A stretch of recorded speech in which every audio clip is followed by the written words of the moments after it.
Good morning, guys. Thanks for joining me today. Hey, let's go ahead and let's get you doing your mountain climbers the right way. Here we go. First and most important, make sure that your band tension and the band resistance you're using is correct. Don't overload it. Make sure that it's a tension that you can go ahead and train with. Remember, your trunk is a stabilizer. You want to teach it to be more of an endurance type muscle than a power muscle. Next up, let's make sure you've got your band set up correctly. You want your band along the low part of your back, along your waistline. You don't want it up on your shoulders. And you want your hands positioned right under your shoulders so that the alignment of the band is in such a position that it keeps the band in place. So make sure that you have your hands in correct place. Make sure you have the band in the correct place.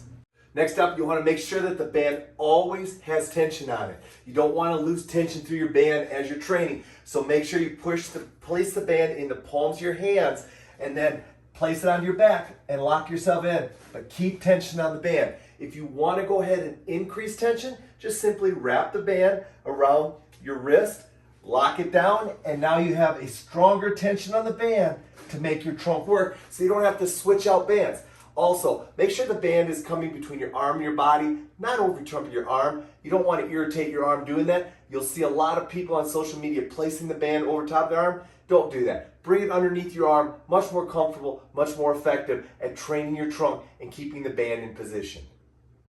Now, what are you going to focus on? Well, you want to focus on a few things. Number one, you want to focus on pressing up against the band. You want to keep pressure against the band in your low back. And how are you going to do that? By drawing in your lower abdominals, drawing your belly button. Get that drawn in so that you can go ahead and feel that pressure up against the band. That's key. That's what the key point of this exercise is and why bands are so effective at training trunk stabilization. They actually provide you the feedback you need to go ahead and learn not only where to contract, but what to contract. Lastly, guys, hey, the trunk is designed to keep your low back from moving too much. So when you're down in your mountain climber, if you're going fast, that's great, but you got to make sure that you're keeping those hips from moving around a lot. Can they move a little? Absolutely. But you want to control that movement and you want to make sure that it's nice and stable. Remember, the trunk wants to protect your low back. You got to teach it how to do that by focusing in on your low back and making sure it's not moving too much. So here's a great workout for you to go ahead and try with your mountain climber or plank. I want you to drop down. I want you to hold for 15 seconds. Take a rest for 5 seconds, but don't move too much so you can drop right back into either your plank or your mountain climber.